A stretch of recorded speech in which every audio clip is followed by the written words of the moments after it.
नमस्कार। प्रारंभ पर आप सभी का स्वागत। मैं अवनीश, हमारे साथ आज एक फिर समृद्ध पैनल है। हमारे साथ हैं रंजित त्रिपाठी जी, बहुत-बहुत स्वागत। हमारे साथ हैं पुष्कर अवस्थी जी, आपका भी बहुत-बहुत स्वागत। दर्शकों, प्रधानमंत्री नरेंद्र मोदी 2 दिन के गुजरात दौरे पे। पहले दिन उन्होंने वडोदरा में रोड शो किया, उसके बाद भुज गए, एक सभा को संबोधित किया। प्रधानमंत्री का एक वीडियो जो भुज से आया, उसको सुनिए, उसके बाद फिर अपने दोनों अतिथि वक्ताओं से बात करेंगे। सुख चैन की जिंदगी जियो, रोटी खाओ, वरना मेरी गोली तो है ही। सुख चैन की जिंदगी जियो, रोटी खाओ, वरना मेरी गोली तो है ही। रंजय जी, 9 सेकंड का ये वीडियो, मेरे पास 29 सेकंड का भी एक वीडियो है, लेकिन 9 सेकंड 29 सेकंड पर भारी हैं। मुझे लगता है कि कुल सार इसी में है। कैसे डिकोड करेंगे ये जो कुछ भी कहा है प्रधानमंत्री ने? क्या ये पाकिस्तान की आवाम को नेक सलाह है या पाकिस्तान के एस्टेब्लिशमेंट को धमकी? कैसे डिकोड करेंगे आप? जी, सभी दर्शकों को राम राम, जय हिंद। देखिए क्या होता है कि हम सब लोग जानते हैं, इसमें ज्यादा डिटेल जानने की जरूरत नहीं है कि सन 1947 से लेके आज तक भारत और पाकिस्तान के संबंध कैसे रहे, कितने युद्ध किए हैं, क्या किए हैं। पाकिस्तान से तमाम आतंकवादी हमले होते रहे हैं। हम लोग हमेशा से जो है, सदा से जो है, इस चीज को लेकर के पाकिस्तान को एक कंप्लेन किया करते रहे कि आप हमारी तरफ आतंकवाद मत करो, आतंकवाद मत करो, मत करो। बहुत सारी चीजें, कभी डोजियर देते थे, कभी कुछ देते थे, कभी शर्म अल शेख एक डिक्लेरेशन हो जाता था, कभी कुछ हो जाता था। यहां तक कि कारगिल युद्ध लड़ने के बाद में भी आगरा सम्मेलन जैसी स्थिति भी हम एक्सेप्ट कर लेते हैं, क्योंकि हम बेसिकली चाहते थे कि शांति हम इसलिए चाहते थे क्योंकि हम चाहते थे देश की प्रगति, देश के नागरिकों की प्रगति, हमारा सब चीज सुधरे, सब चीज अच्छा हो, इसके लिए हम चाहते थे। फिर उसके बाद हम लोगों ने 2004 से 14 का भी वो दौर देखा है कि जिसमें बड़े बड़े आतंकवादी हमले हुए। सब लोगों को खाली मुंबई याद रहता है, लेकिन मुंबई का वो आतंकवादी हमला याद है, इसमें कसाब पकड़ा गया, लेकिन मुंबई का वो सीरियल ट्रेन ब्लास्ट नहीं याद रहता है। उतनी ही लोग मरे थे। और उसके बाद में आप देखेंगे तो कहीं 50 मार दिए, कहीं 30 मार दिए, कहीं बनारस, मतलब एक पाकिस्तान प्रायोजित आतंकवाद का एक पराकाष्ठा हो चुका था। ऐसे में जब नरेंद्र मोदी भारत के प्रधानमंत्री बनते हैं, तो नरेंद्र मोदी, जिनके बारे में आज पाकिस्तान में हर तरह की उल्टी सीधी बातें बोली जाती हैं, उन लोगों, क्योंकि मूर्ख लोग हैं, मूर्खों का एक देश अगर कहीं बोला जाए कि मूर्खिस्तान कौन सा है, तो वो पाकिस्तान आएगा। क्योंकि इन लोगों को पता नहीं, ये भी बिल्कुल ध्यान नहीं कि जब नरेंद्र मोदी जी जब पहली बार प्रधानमंत्री बने, तो उन्होंने सार्क देशों के राष्ट्राध्यक्षों को, पाकिस्तान के अध्यक्ष नवाज शरीफ को बुलाया अपने शपथ ग्रहण समारोह में, उनकी सबकी अगवानी की, सबको शांति का संदेश दिया। उसके कुछ समय पश्चात ही आपको सबको याद होगा कि किसी कार्यक्रम से प्रधानमंत्री जी काबुल गए थे, और नवाज शरीफ से काबुल में फोन पे खाली बात होने पे की शादी, और उन्होंने हर प्रोटोकॉल को, हर चीज को छोड़ते हुए वो पाकिस्तान चले गए। और वो बिना, और वो ये भी बात देखिए कि वो सुरक्षा के प्रोटोकॉल को भी उन्होंने नहीं फॉलो किया, और पाकिस्तान के हेलीकॉप्टर में बैठ करके, क्योंकि किसी देश का राष्ट्राध्यक्ष किसी दूसरे देश के विमान में नहीं बैठता, वो अपने ही विमान में, अपने ही में जाता है, वो उन्होंने वो तक किया। पाकिस्तान की तरफ से हर वो हाथ बढ़ाया जिसमें कि भारत चाहता है कि आप भी शांति से रहो, हम भी शांति से रहो, और हमसे आप फायदा लो। लेकिन कुत्ते की पूंछ सीधी नहीं होती है, टेढ़ी की टेढ़ी रहती है। मानसिकताएं लोगों की बदलती नहीं है, गंदी मानसिकता तो बिल्कुल नहीं बदलती। उसके बाद में भारत को क्या हुआ? आतंकवादी हमला, उरी का आतंकवादी हमला हुआ, और उसके जवाब में सर्जिकल स्ट्राइक से शुरू हुआ। फिर उसके कुछ समय बाद में 19 चुनाव के जस्ट पहले फिर पुलवामा होता है, जिसमें बालाकोट स्ट्राइक होती है, तमाम चीजें होती हैं। तो इस बीच में जब सब चीज की अति हो जाती है, तो भारत जो है एक कूटनीतिक तौर पे पूरे विश्व में लोगों को ये कन्विंस करने में कामयाब हो जाता है कि पाकिस्तान एक टेररिस्ट स्पॉन्सर करता है, और पाकिस्तान FATF की ग्रे लिस्ट में जाके कई वर्षों तक रहता है। पाकिस्तान का इकोनॉमिक डावाडाल होता है। और ये इतने मूर्ख हैं कि इनका जो प्रधानमंत्री था इमरान खान, वो खुद ही भारत से ट्रेड बंद कर देता है, सीमाएं ट्रेड की बंद कर देता है, जबकि भारत को पाकिस्तान के मटेरियल की जरूरत नहीं है, पाकिस्तान को भारत में बनी हुई चीजों की जरूरत है। पूरे विश्व को भारत के बनी हुई दवाएं चाहिए, पूरे विश्व को भारत के बने हुए सॉफ्टवेयर चाहिए, पूरे विश्व को भारत के बने हुए तमाम अन्य चीजें चाहिए, कपड़ा चाहिए, कॉस्मेटिक प्रोडक्ट चाहिए, सब चीज भारत से बन करके दुनिया विश्व में जाता है। लेकिन पाकिस्तान, ये मूर्खों का जो सरकार है, ये फौजियों की जो फौजियों की हाथ में कठपुतली जो ये सरकार बैठती है पाकिस्तान में, ये मूर्खों का जमावड़ा है। इन्होंने वही प्रोडक्ट जो है वो दूसरे देशों से लेकर के आते हैं और डबल ट्रिपल दाम पे लेकर के आते हैं।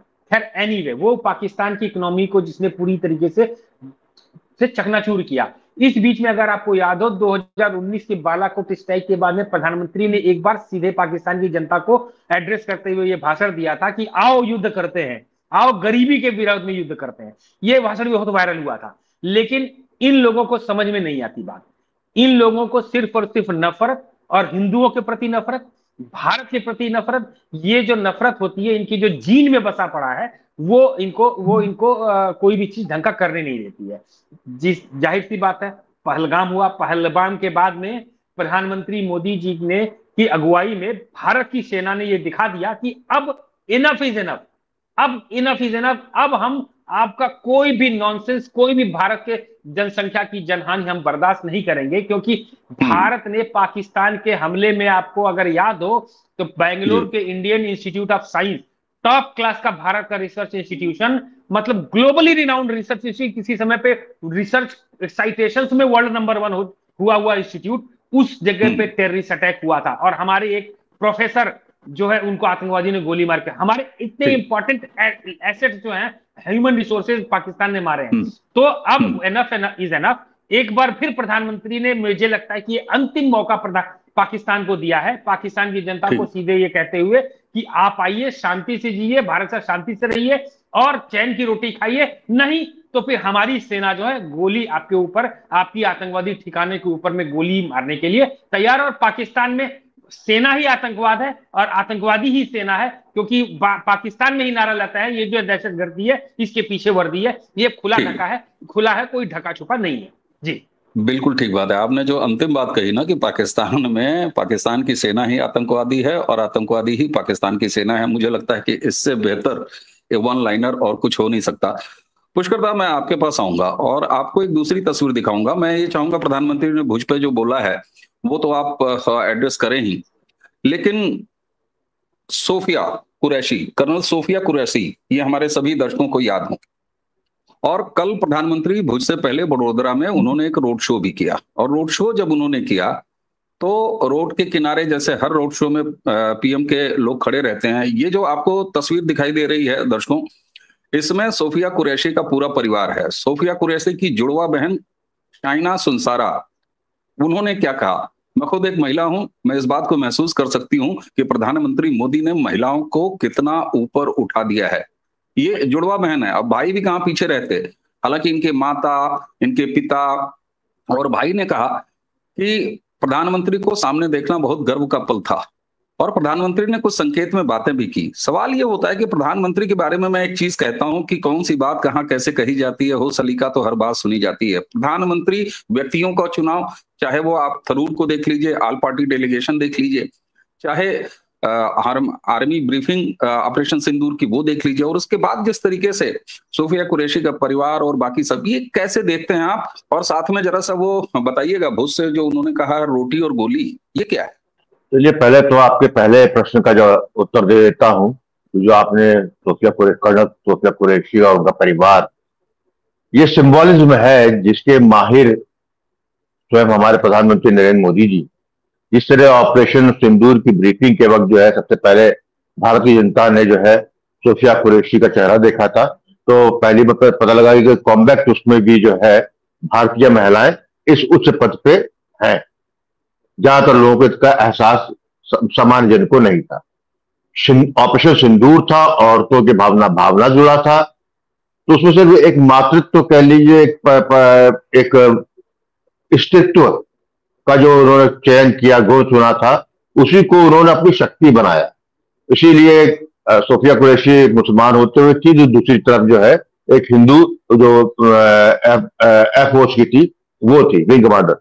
इनके परिवार को वहां रख के का फोकस किया गया। उनको मालूम था कि वो परिवार कहां पे है, और ये एक तरीके से संदेश जो है ये भारत जनता के लिए नहीं है, बता दूं आप, ये केवल दो लोगों के लिए है। ये एक तो ये विदेश के लिए है, और दूसरा भारत में उन लोगों के लिए जो कि नरेंद्र मोदी के समर्थक रहे हैं, लेकिन उनको इस बात का रिजर्वेशन हमेशा ये रहा है कि इन्होंने बहुत ज्यादा कहीं बहुत कर दिया, लेकिन हमको इसका जो है रिपे बैक नहीं हुआ। तो ये उसके लिए भी संदेश था कि ये भारत की हकीकत, ये भारत का अपना सत्य है, इस सत्य को बिना स्वीकार किए हुए, क्योंकि यदि जिस तरीके आप जो है कहावत में तो कह सकते हैं गेहूं के साथ जो है घुन पिसता है, लेकिन जब व्यक्ति विशेष की बात होती है, व्यक्तित्व की बात होती है, तब आपको चयन करना पड़ता है कि कौन अपना है कौन नहीं है। यही इसी को कॉन्टेक्स्ट में मैं बताऊं कि इसी कॉन्टेक्स्ट में जो उन्होंने भाषण कल का दिया जो बड़ा वायरल हो रहा है, वो भी बड़ा स्पष्ट भाषण था। वो कोई भारत की जनता के लिए बिल्कुल नहीं था। हो सकता है लोगों को में जो है एक जो उनकी एक भाषण की शैली है जिसके लिए बड़े प्रसिद्ध है कि वो करेक्ट कर लेते जनता से, जनता उनको बार बार जो है अपने हुंकार भी भर रही थी, लेकिन वो बेसिकली जो है वो अपना आक्रोश निकाल रहे हैं। प्रधानमंत्री नरेंद्र मोदी ने अपने 11 साल के प्रधानमंत्रित्व काल में बड़ा पॉलिटिकल इन्वेस्टमेंट किया है, सबका साथ सबका विकास, और ये जो है और उसके साथ साथ विकास पे जो है जो उनकी अपना पर्सनल कमिटमेंट है, उसमें जो ये उसके लिए उनको लगता है कि जो पाकिस्तान से हो रहा है ये हमारे लिए इरिटेंट है। जब हम 4.3 ट्रिलियन डॉलर की इकोनॉमी हो गए हैं, आधिकारिक रूप से हम जो है विश्व के चौथी इकोनॉमी हो गए हैं, तो कोई भी युद्ध, कोई भी बड़ा संघर्ष, चाहे आंतरिक हो या सीमा पे हो, वो देश को कॉस्ट करता है। ठीक है, हम आज समर्थवान हो गए हैं, अब हमको और तेजी से आगे बढ़ना।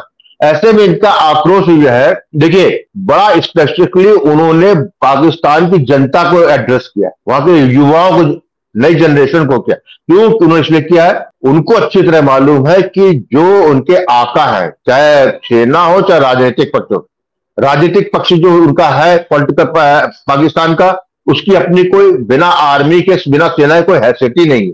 तो उनका कुछ उनका जो है सद्भाव या उनकी इच्छा कई मैटर करती ही नहीं, इसलिए उन्होंने उसको एड्रेस ही नहीं किया। पाकिस्तान सेना से एड्रेस करना उन्होंने बंद कर दिया। जब उन्होंने ऑपरेशन सिंदूर पे पॉज किया था, उस वक्त जो है पॉज ऑपरेशन सिंदूर पे हुआ था, लेकिन संवाद पाकिस्तानी सेना से उन्होंने समाप्त कर दिया, क्योंकि उन्होंने बहुत क्लियर कर दिया अपनी जो नई डॉक्ट्रिन सिंदूर, ऑपरेशन सिंदूर डॉक्ट्रिन के लिए, मोदी जी की डॉक्ट्रिन के लिए, उसमें बड़ा स्पष्ट है कि आतंक और पाकिस्तान सेना ये दोनों जो है एक ही, इसमें जो है कोई डिफरेंस नहीं है, ये दोनों एक ही प्लेटफॉर्म है। इसलिए जो भारत के विरुद्ध आतंकी कार्रवाई करने वाले आतंकवादियों के साथ जिस तरह व्यवहार करेगा, वैसे ही वो पाकिस्तान की सेना के साथ भी, ये स्पष्ट है। अब क्या है उनका मसला यह है कि उनको जिस तरीके से एक हारा हुआ देश, एक हारा हुई सेना का सेनापति का प्रमोशन होता है, उसको फील्ड मार्शल बनाया जाता है, उसके सेलिब्रेशन चल रहे हैं, और उनके पाकिस्तान के नैरेटिव में, पाकिस्तान के जनमानस में ये बात घुस चुकी है कि उन्होंने जो है जीत लिया है 4 दिन का युद्ध। उनके प्रधानमंत्री शहबाज शरीफ कहते हैं कि 1971 का बदला ले लिया है, और उसको देकर उनका प्रबुद्ध वर्ग, उनका पत्रकार, उनका बुद्धिजीवी, उनका तथाकथित लिबरल जो उनका समाज है, वो भी उसको स्वीकारता है। तो ऐसी दशा में ये एक उनके झुंझलाने वाली बात है प्रधानमंत्री मोदी जी के लिए कि एक पक्ष जहां पर, क्योंकि जिस तरीके से वो ये डर उनका क्या है, जिस तरीके से कंडीशनिंग पूरे समाज की हो चुकी है, पाकिस्तानी समाज जो है जिस तरीके से मानसिक रोग से विक्षिप्त हो चुका है, जिसका इलाज स्वयं प्रधानमंत्री के पास या किसी के पास नहीं है, तो ऐसे समाज को आप क्या करते हैं, किसी खात्मा करें, आप उसकी आखिरी बार उसको चेतावनी देते हैं, जैसे कहते हैं हॉल्ट आई विल शूट। तो ये जो है उस आखिरी, क्योंकि उनको ये मालूम है कि जहां पर सेना की मानसिकता छोड़ दी जाए, जिस समाज की मानसिकता ये हो जाए, तो ये कल का युद्ध तो होना ही होना है, उसमें कहीं उनको डाउट नहीं। ठीक है, वो उनको मालूम है कि वो जो है जब सेना वहां से कुछ होगा तो पाकिस्तान की जनता उस सेना के साथ ही खड़ी होगी, वो अप्रिशिएट करेंगे। फिर एक और महत्वपूर्ण बात, व्यक्तिगत रूप से मैं समझता हूं प्रधानमंत्री नरेंद्र मोदी को बड़ा धक्का लगा पहलगाम वाली घटना से। यदि पहलगाम घटना में केवल यदि आए गोली मारी 26 लोग मर जाते तब भी दुख वाला विषय था, उसका भी बदला लेते। लेकिन जिस तरीके से हिंदू चिन्हित करके हिंदू स्त्रियों के सामने उनके पति को मारा गया, जिस तरीके से उसके बाद वहां का डीजीआई एसपीआर और वहां का स्वयं पाकिस्तान का ये आजकल का फील्ड मार्शल, उसने जिस तरीके से हिंदू मुसलमान का डिवाइड किया, जिस तरीके से वहां के प्रबुद्ध समाज ने उसका स्वागत किया, ये जो है पर्सनल व्यक्तिगत रूप से जो है उनकी स्वयं प्रधानमंत्री की जो पॉलिसी सबका साथ सबका विकास का है, उसको कहीं ना कहीं बहुत कहीं जो आहत हुआ है, उस आहत का परिणाम ही जो है कि इतने कड़ी भाषा में बड़ी स्पष्टता से उन्होंने वहां बात की और कोई ऑल्टरनेटिव नहीं है। यदि आप अपने उसमें जो है बदलाव नहीं कर सकते, आप सत्यता को नहीं स्वीकार करते, आप अपने में नहीं रहते, तो ये सब बात है कि हमारी बंदूक लोडेड है और हम जो है दोबारा वार्निंग नहीं देने वाले हैं। तो ये एक तरीके से मेरा अपना तो मानना यही है कि प्रधानमंत्री जी जो है कल जो है उनकी जो आत्मा को कचोट रहा था, जो आहत जो उन्होंने अपना पॉलिटिकल इन्वेस्टमेंट किया हुआ था इन 11 सालों में, कोशिश की उससे आहत उनको आहत था कि उसमें वो सफल नहीं हुए। तो ऐसे में फिर जो है उसका जो उनको भी मालूम है कि इसका जो है अंतिम इलाज क्या है, लेकिन वो टाल रहे थे कि किसी तरह से, क्योंकि वो भारत की आर्थिक अवस्था के लिए भी शुभ नहीं था। बिल्कुल ठीक बात है, और इसीलिए शायद प्रधानमंत्री और रोटी और गोली यहां तक चले आए। अच्छा, ये 9 सेकंड का ही नहीं, मैं दर्शकों चाहूंगा 28 सेकंड का जो थोड़ा एक और बड़ी क्लिप है, जरा उसको भी देख लिया जाए।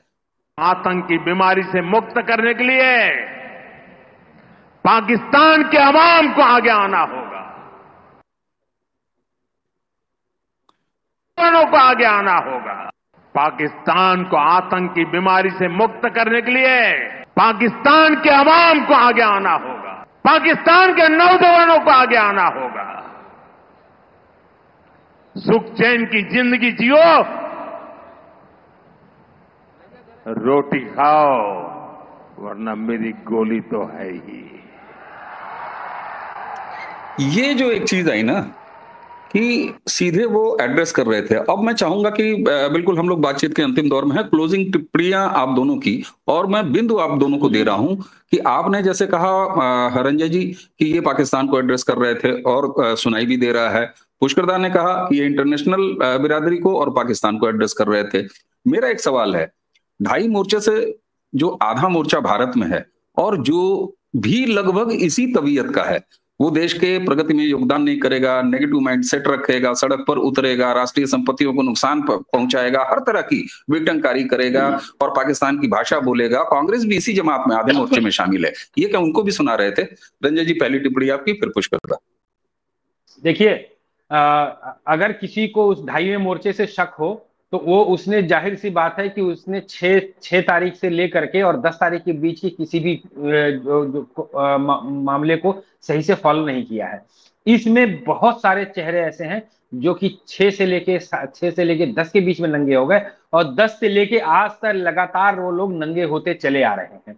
तो वो 2.5वां मोर्चा कौन है, कहाँ है? अब मुझे लगता है किसी भी एक बुद्धिमान, थोड़ी सी भी बुद्धि रखने वाले भी किसी भारतीय है, तो 2.5वां मोर्चा को भी इसका मतलब उनको भी सुना रहे थे, और उस 2.5 प्रधानमंत्री इसका मतलब उनको भी सुना रहे थे ना? बिल्कुल यही बात ना। ठीक, पुष्कर दा आपकी अंतिम टिप्पणी प्लीज। देखिए, जो वो बात कह रहे थे, जिस भाषा में बात उन्होंने की है, ये संभव ही नहीं है कि भारत के अंदर का जो 2.5वां मोर्चा या तीसरा मोर्चा उस तक बात ना पहुंचे। दूसरी बात है कि हम आपको इसकी ध्यान देंगे, इस वक्त जो है प्रोसेस में ऐसा नहीं कि उनको आइडेंटिफाई पहले वो लोग नहीं थे, अब वो आइडेंटिफाई करके उसके पीछे प्रतिकार भी हो रहा है। ऐसा नहीं होता। ये जो है सोफिया कुरैशी का मामला हो, उनके परिवार का मामला हो, ये उनके मुंह पे चमाचा मारा जा रहा है, जो भारत के अंदर का तो 2.5 मोर्चा है, कि ये हमारी शक्ति है।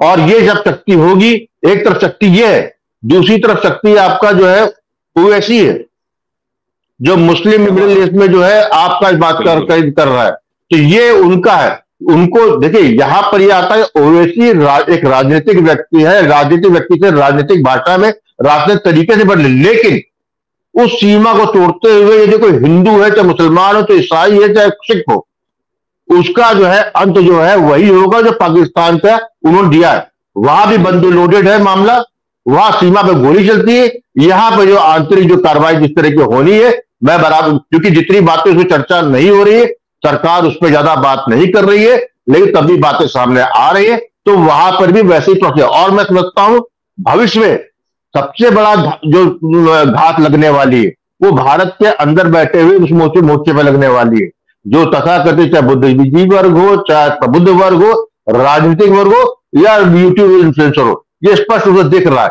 तो मैं समझता हूं कि पाकिस्तानी की जनता और यहाँ के जो गद्दार है उनको जो है बिल्कुल सामान्य तौल दिया। तो यह मुझे प्रसन्नता है कि प्रधानमंत्री में कि इस भाषण में बड़ी स्पष्टता थी। अब उस स्पष्टता को कौन सुनता है नहीं सुनता है, वो जिम्मेदारी दूसरे की है। प्रधानमंत्री जी ने अपना कर्तव्य पूरा किया। जी बिल्कुल पुष्कर, और इसीलिए प्रधानमंत्री ने चाहे वो पाकिस्तान को सुनाया और पाकिस्तानी मानसिकता को भी सुनाया हमारी सीमा के अंदर। ये था कल का पूरे भाषण का मर्म और प्रधानमंत्री के रोड शो का मर्म। प्रधानमंत्री 2 दिन के दौरे पे हैं, अभी कुछ और निकल के आएगा, तब हम लोग फिर बात करेंगे। रंजय जी, आपको बहुत बहुत धन्यवाद आज की चर्चा के लिए। पुष्कर जी, आपको भी बहुत बहुत धन्यवाद। दर्शकों, इसी के साथ हमें रंजय जी और पुष्कर जी तीनों को आज्ञा दीजिए। नमस्कार।